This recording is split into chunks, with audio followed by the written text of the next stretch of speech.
우리 역대상 28장은 이제 다윗의 마지막 고별 설교와 같은 것입니다. 마지막 다윗이 이제 솔로몬과 이스라엘 백성들을 다 불러놓고 성전 건축을 완수하라고 하는 메시지를 이제 마지막에 남깁니다.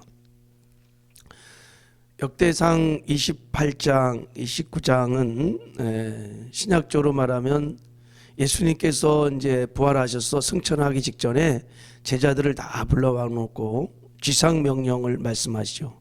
하늘과 땅의 모든 권세를 내게 가졌으니 너희는 가서 모든 족속으로 제자를 삼으라. 그 지상 명령을 주시죠. 그와 똑같은 맥락에서 성전을 건축하라 그래요. 성전 건축은 신학적으로 말하면 교회를 세우라는 거예요. 교회를 세우라. 그런 구약의 지상 명령입니다. 구약의 지상 명령이 이제 본문에 있는데 굉장히 중요한 본문입니다. 여기. 자, 우리 한번 말씀을 먼저 솔로몬이 이제 모든 사람들 불러서 이제 중요한 미션을 이제 얘기하죠. 1절을 한번 읽어보겠습니다. 1절 자 시작. 다윗이 이스라엘 모든 고관들 곧 각 지파의 어른 왕을 섬기는 반장들과 천부장들과 백부장들과 및 왕과 왕자의 모든 소유와 가축의 감독과 내시와 장사와 모든 용사를 예루살렘으로 소집하고 그랬어요. 다 소집을 해서 성전 건축을 하는 것, 그거 솔로몬이 혼자 사는 것이 아니고 모든 백성에 주시는 미션, 사명이라는 것이, 그것이 이제 하나님의 비전이요, 하나님의 뜻이요, 이것을 이제 말씀하려고 다 불러 모았어요. 다 불러 모아서 이제 말씀을 하는 겁니다. 자, 우리 2절을 한번 읽겠습니다. 시작. 이에 다시 왕이 일어서서 이르되 나의 형제들 나의 백성들아 내 말을 들으라. 나는 여호와의 언약궤 곧 우리 하나님 발판을 봉안할 성전을 건축할 마음이 있어서 건축할 재료를 준비하였으나. 다윗이 일어서서 이르되 그랬어요. 다윗은 왕이요, 권세자요, 그 당시 이제 70 가까이 이제 다 이제 임종 직전에 있었으니 연세도 연로하신 분이죠. 근데 그런 다윗이 어떻게 해서 말하냐면 일어서서 이런, 이건 굉장히 구약적인 표현으로 중요한 메시지를 나눌 때 이렇게 하는 겁니다. 다윗이 지금 일어나서 이 메시지가 얼마나 중요한지 하나님에 대한 경외함으로 일어나서 메시지를 전합니다. 나의 형제들아 나의 백성들아, 이렇게 종들아 이렇게 말하지 않고 나의 형제들아 그러면서 내 말을 들으라 이렇게 말을 합니다. 나는 성전을 건축할 마음이 있었다는 거예요. 나는 성전을 건축할 마음이 있어서 내가 그 성전을 건축하기 위해서 건축한 재료를 많이 준비하였다. 다윗은 예배자였습니다. 그래서 다윗은 늘 소원이 하나님께 나아가 예배하고 하나님과 교제하는 것이었어요. 하나님과 동행하는 것이었습니다. 그래서 언약궤를 왕이 되자마자 이렇게 자기 궁에 모시고 와갖고 늘 거기서 다윗의 장막 예배를 드렸어요. 그래서 이 언약궤를 하나님의 성전을 지어서 늘 모시고 싶은 것이 다윗의 소원이에요. 소원. 그런 하나님이 그런 다윗의 마음을 기뻐하시고 다윗을 축복하기도 했습니다. 그게 간절한 소원이었습니다. 그러나 다윗에게는 성전 건축이 허락되지 않았어요. 자, 우리 3절 그 이유를 말하고 있어요. 3절 같이 한번 읽겠습니다. 시작. 하나님이 내게 이르시되 너는 성전을 많이 한 사람이라 피를 많이 흘렸으니 내 이름을 위하여 성전을 건축하지 못하리라 하셨느니라. 너는 전쟁을 많이 한 사람이다. 그러니까 네 손에 피가 많아. 사실 다윗은 뭐 거의 뭐 전쟁 야전군 사령관 출신입니다. 전쟁에 많은 피를 흘렸지요. 그래서 하나님께서 내 이름으로 짓는 이 거룩한 성전을 너는 지을 수 없다, 이렇게 얘기를 합니다. 어떤 분들은 이런 본문 말씀을 가지고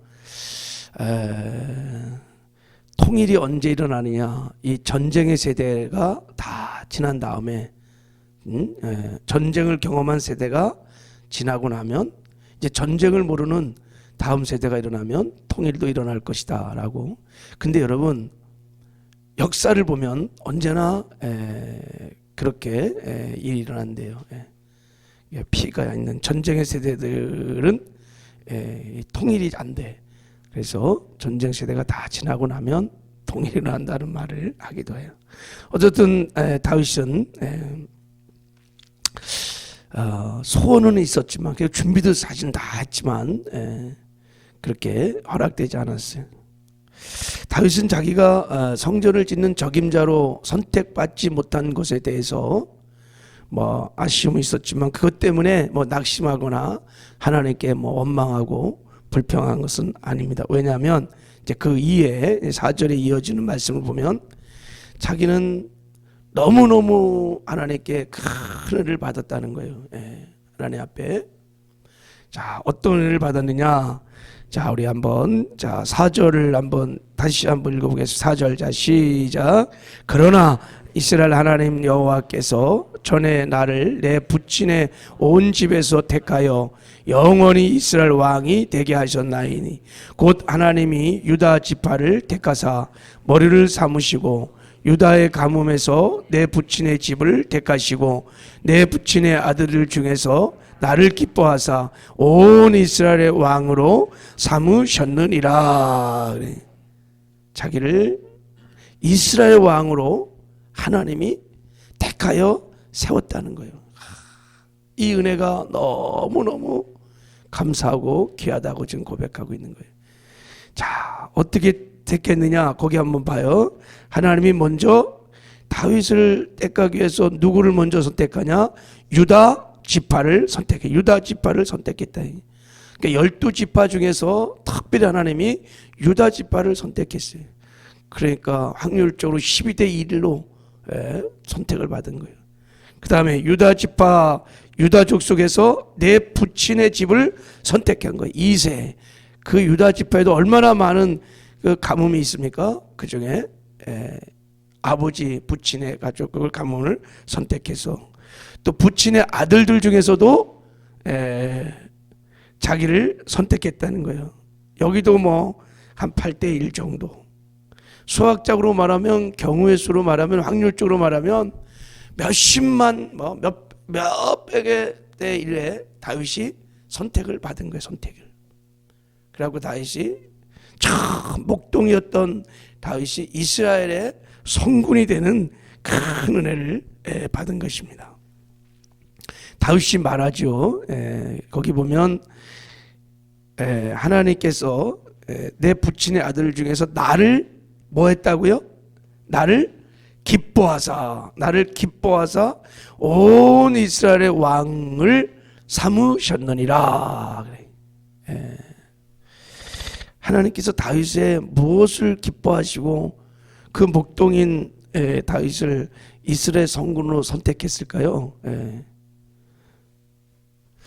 글쎄, 성경은 이것에 대해서 잘 이렇게 정확히 언급하진 않아요.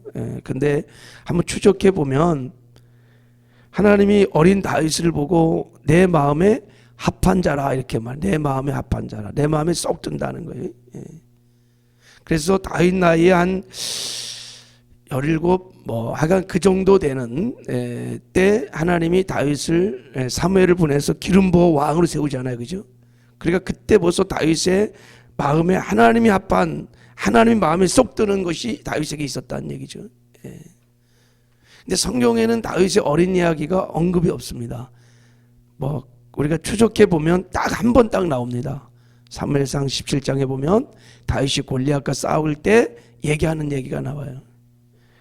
내가 아버지 양을 칠 때 사자와 곰이 오면 그냥 두지 않고 내가 그 양을 지키기 위해서 사자와 곰과 싸웠다는 고백이 있습니다. 예. 그건 다윗의 삶을 단적으로 보여주는 것입니다. 다윗이 그만큼 충성스러웠다는 거예요. 예. 그 한 마리 양들 그거 사람들이 오면 다 도망가고 그 어떻게 어린아이가 싸웁니까? 근데 다윗은 그렇지 않았다는 거예요. 그 양을 지키기 위해서 사자와 곰과 싸우고 하나님이 그런 모습을 보시면서 그의 중심의 충성과 또 골리앗과 싸움을 보면 그 하나님에 대한 경외함과 사랑하는 마음이 어린 다윗에게 중심에 있었습니다. 그런 것을 보시고 하나님이 다윗을 선택하여 이스라엘의 왕으로 삼으셨습니다. 이게 너무 감사하고 너무 큰 은혜다. 이렇게 고백을 하고 있는 것입니다. 자, 그러면서 다윗이 이제 이렇게 말하는 거예요. 내가 이스라엘 왕이 된 거 내가 원해서 된 것도 아니고 내가 사실 실력이 있어 된 것도 아니고 막 백성들이 나를 막 추대해서 왕이 된 것도 아니다. 이것은 하나님의 뜻이고 하나님의 주권적인 은혜고 내가 그렇게 이스라엘 왕이 되었다라는 것을 지금 자신이 고백하고 있는 것입니다. 그러면서 이제 중요한 메시지를 전하려고 해요. 자, 5절에 한번 봐요. 5절. 자, 5절 시작. 여호와께서 내게 여러 아들을 주시고 그 모든 아들 중에 내 아들 솔로몬을 택하사 여호와의 나라 왕위에 앉혀 이스라엘을 다스리게 하려 하실세. 그랬어요. 자, 여기 계속 택하여 택하사 이런 말들이 계속 나옵니다. 하나님이 유다 지파를 택하고 우리 아버지 부친의 가문을 택하고 나를 택해서 이스라엘 왕으로 세우고 그리고 이제 여호와께서 내게 여러 아들을 주시고 하나님이 나에게 여러 아들을 줬어요. 암논도 주고 압살론도 주고 아도니아도 주고 하여간 솔로몬도 줬는데 그 모든 아들 중에서 내 아들 솔로몬을 뭐 했다고요? 택했다 이거예요. 하나님이. 누가? 하나님이 택했다 이거예요. 하나님이 택해서 여호와 나라 왕위에 솔로몬을 왕으로 세웠다는 것입니다. 지금 다윗의 메시지의 핵심은 하나님이 솔로몬을 왕으로 택하여 세웠다는 거예요. 내가 솔로몬을 편애해서 세운 것이 아니고 백성들이 이렇게 추대해서 세운 것이 아니고 하나님의 절대적인 주권 안에서 솔로몬을 왕으로 하나님이 세우셨다는 거예요. 나도 그렇게 세움을 받았고 그렇게 세웠다. 그리고 이제 6절을 자 우리 6절 시작. 내게 이르시기를 내 아들 솔로몬 그가 내 성전을 건축하고 내 여러 뜰을 만들리니 이는 내가 그를 택하여 내 아들을 삼고 나는 그의 아버지가 될 것임이니라. 그래서 하나님이 솔로몬을 택한 다음에 다윗에게 말했어요. 내 아들 솔로몬이 바로 그가 내 성전을 건축하게 될 것이다 라고 말했다는 거예요. 그러니까 하나님이 솔로몬을 택해서 그에게 성전을 건축하라고 하신 것 그거 하나님의 명령이며 하나님의 뜻이며 그것은 하나님의 주권에 있었던 것이다 라고 지금 온 백성들에게 말을 하고 있는 것입니다. 솔로몬을 왕으로 선택한 궁극적인 목적 그것은 바로 하나님의 성전을 짓게 하려 하는 것이다 라는 것을 말하고 있는 것입니다. 그러니까 성전 건축은 소명인 것입니다. 이것을 지금 온 고관 대작들을 불러놓고 솔로몬 다윗이 말하고 있는 것입니다. 여러분, 우리도 이 시대의 왕 같은 제사장으로 다 하나님 앞에 선택을 받았습니다. 우리가 하나님의 자녀가 된 것 우연이 아닙니다. 하나님이 창세전부터 예정하시고 선택하셔서 우리를 구원해 주셔서 이 시대에 하나님의 자녀로 천국 백성으로 왕 같은 제사장으로 저와 여러분을 선택하셨습니다. 그 궁극적으로 우리를 선택하신 목적 중에 이유가 뭐냐? 바로 그리스도의 몸을 세우기 위함이다. 성전을 건축하기 위함이다. 지상명령을 우리가 다 받은 것입니다. 너희는 가서 모든 족속으로 제자를 삼으라 라는 거죠. 할렐루야. 예, 아멘을 크게 하셔야 되는데 굉장히 중요한 메시지입니다. 예. 내가 너를 택하여 세운 것은 성전을 건축하려 함이니라. 이 땅에 저와 여러분을 왕같은 제장으로 세운 것은 그리스도의 몸인 교회를 세우기 위함이라. 지상 명령에 대해서 누구도 예가 없습니다. 다 이 명령을 받은 자들이 신약의 성도들입니다. 여러분, 하나님의 건축, 성전을 건축하는 것, 그것은 구약시대 최고의 영광이었고 최고의 존귀였고 거기에 택함을 받아 하나님의 성전을 지을 수 있다는 것은 최고의 축복이었습니다. 지금 우리가 지상명령을 성취해 간다는 것, 지상명령을 성취하는 데 쓰임을 받는 것은 우리 인생의 최고의 축복이요, 최고의 영광이요, 최고의 기쁨인 줄 믿습니다. 영혼을 살리는 기쁨, 영혼을 살려놓고 그들을 양육하는 기쁨, 그것은 하나님이 우리에게 주시는 최고의 기쁨이요, 영광입니다. 여러분, 그런 기쁨들 맛보셨죠? 할렐루야. 성전을 건축하는 기쁨, 그 영광, 죽은 영혼을 살리고 그 영혼을 키우고 제자를 삼고 하나님 나라를 건설해가는 그 기쁨은 말할 수 없는 기쁨입니다. 여러분, 그 유명한 천안의 호두과자, 그 유명한 그 원조가 심권사님이라고 하는 분입니다. 그분이 호두과자를 팔아갖고 뭐 하느냐? 교회를 건축, 교회를 짓는 분이, 그가 쓴 책이 뭐냐면 나는 다윗 왕보다 행복합니다 라는 책을 썼어요. 다윗 왕은 성전 건축을 하지 못했다 이게. 그래서 자기는 수십 개의 교회를 권사님이 세웠다 이게. 뭐 해갖고 호두과자 팔아갖고 그거 갖고 했다 이게. 그러니까 너무 인생이 행복하다는 거예요. 그래갖고 쓴 책입니다. 성전 건축을 하는 기쁨이, 지상명령을 성취해가는 이 기쁨이 너무너무 행복하고 복된 것입니다. 우리 이 땅에 사는 동안에 여러분 정말 주님의 몸된 교회를 세워가는 놀라운 축복을 주 안에 누리며 사시길 바랍니다. 이렇게 이제 소명을 얘기한 다음에 백성들은 너희들이 어떻게 해야 되는지, 그리고 솔로몬은 어떻게 해야 되는지에 대해서 이제 마지막 메시지를 전하는 거예요. 자, 솔로몬에게 이렇게 말합니다. 이제 자 9절 우리 10절 한번 읽어볼게요. 시작. 내 아들 솔로몬아, 너는 내 아버지의 하나님을 알고 온전한 마음과 깊은 뜻으로 섬길지어다.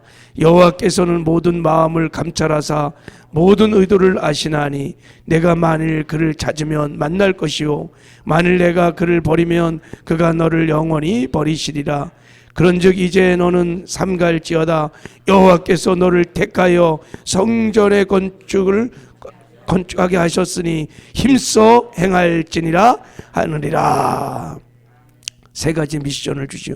너는 내 아버지 하나님을 알고 온전한 마음과 깊은 뜻으로 섬길지어다. 하나님을 섬기되 하나님을 알고, 하나님의 마음을 알고, 하나님의 사정을 알고, 하나님의 뜻을 알고 온전한 마음으로 전심으로 기쁨으로 감사함으로 하나님을 섬기라. 그러면 너를 통해서 성전 건축을 이루어가는 영광을 하나님이 이루어 주시겠다는 거예요. 그리고 여호와께서는 모든 마음을 감찰하사 모든 의도를 아신다. 이게 하나님 우리의 중심을 아신다. 그러니 너는 하나님을 열심히 찾아야 한다. 할렐루야. 네가 만약에 버리면 버림을 받을 수 있다. 그리고 마지막에 이제 다시 한번 사명을 확인합니다. 여호와께서 너를 택한 것 성전을 건축하게 하려 합니다. 그러니 힘써서 열심히 최선을 다해서 행할지니라. 그래서 솔로몬이 7년 반 만에 성전을 건축하게 됩니다. 그날에 하나님께서 그 성전을 받으시고 쉐카이나 영광으로 나타나셔서 큰 영광을 보여주시죠. 우리도 이 땅에 살아가면서 이 말씀을 우리가 다 하나님의 미션으로 받고 우리의 미션으로 받아들이고 여러분 이 땅에 사는 동안에 성전을 건축하는 그리스도의 몸을 세워가는 이 놀라운 축복, 이 영광을 누리며 사시기를 주님의 이름으로 축복합니다.